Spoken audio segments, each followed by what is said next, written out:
নবনির্মিত মাতারবাড়ির স্টল বন্টন নিয়ে প্যারা ব্যবসায়ীদের বিক্ষোভ এবং পরবর্তীতে প্রশাসনের হস্তক্ষেপে অবস্থা নিয়ন্ত্রণে আসে।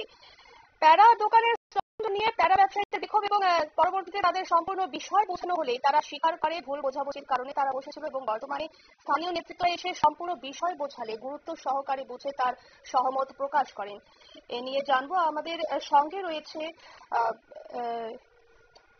বিধায়ক অভিষেক দেবরায়। অভিষেক বাবু, আপনাকে শুরুতেই জানাচ্ছি নিউজ ভ্যানগার্ডের পর্দায় স্বাগত। আপনাকে আপনাকে শুরুতেই যে কোশ্চেনটা করব যে নবনির্মিত স্টলগুলিতে আপনারা প্রশাসনিক কিভাবে বন্টন করছেন প্রশাসনিকভাবে? দেখুন, এগুলো যারা ৭৭ জন যারা প্রথম মন্দিরের যখন রিনোভেট করার জন্য যাদের বাইরে আনা হয়েছিল ৭৭ জন, তাদেরকে এই নতুন স্টলগুলো যেগুলো হয়েছে সেখানে কম্পেনসেট করা হবে। তো এটা কিভাবে করা হবে? এটা লটারির মাধ্যমে করা হবে। তো যারা যে দোকানিরা এখানে আছেন, প্যারা থেকে শুরু করে সবাই, তাদের মধ্যে লটারি হবে। যে জায়গায় পাবে, যে নাম্বারের ঘর পাবে, সেখানে তারা তাদের ব্যবসা আগের মতো শুরু করবে। তো আমাদের মন্দির উদ্ঘাটন হওয়ার কথা আপনারা সকলেই জানেন, যশস্বী প্রধানমন্ত্রী নরেন্দ্র মোদীজির হাত ধরে। তো টেন্টেটিভ ডেট এখনো আমরা টেন্টেটিভ ডেট একটা পেয়েছি, তো এখনো ফাইনাল হয়নি। তো উনি আসার পর এই স্টলগুলোকে বন্টন করা হবে। তো কালকে যে ঘটনাটা ঘটেছে, এখানে দুটো প্রতীকী স্টল, যেহেতু মোদীজি আসছেন, দুটো এসএসজি গ্রুপকে ডেকোরেশন করে সেগুলোকে দুটো স্টল সেখানে ওপেন করা হবে। বাকি যেগুলো আছে সবগুলো পরে আমাদের করা হবে, এরকম একটা সিদ্ধান্ত প্রশাসনিক তরফ থেকে নেওয়া হয়েছিল। কিন্তু এই বিক্ষোভের কারণ কি?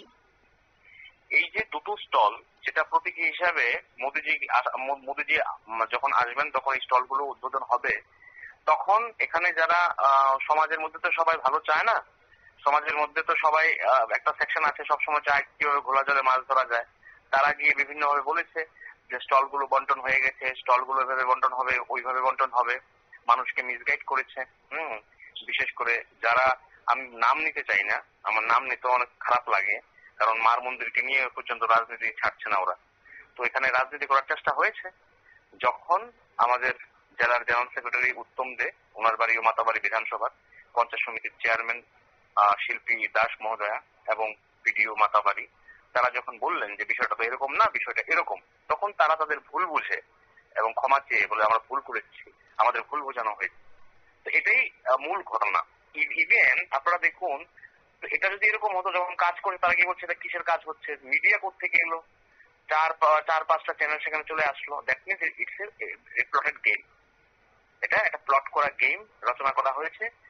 মোদীজি আসবেন, এটা উদ্বোধন হবে, ভালো কাজ হচ্ছে, এটাকে কিভাবে তার মধ্যে কিভাবে দাগ ছেড়ানো যায়, কিভাবে কাদা ছড়া যায়, এই পরিকল্পনা করে নেক্সট মাইন্ড থাকলে যা হয়।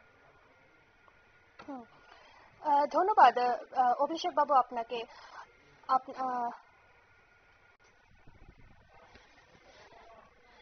এ বিষয়ে স্থানীয় বিধায়ক অভিষেক দেবরায় বিষয়টি বিস্তৃতভাবে জানিয়েছেন নিউজ ভ্যানগার্ডকে এবং এই প্যারা দোকানের স্টল বন্টন নিয়ে প্যারা ব্যবসায়ীদের মধ্যে একটা বিক্ষোভ, পরবর্তীতে তাদের সম্পূর্ণ বিষয় বোঝানো হলে তারা স্বীকার করে ভুল বোঝাবুঝির কারণে তারা বসেছিল এবং বর্তমানে স্থানীয় নেতৃত্বরা এসে সম্পূর্ণ বিষয় বোঝালে গুরুত্ব সহকারে বুঝে তার সহমত প্রকাশ করেন।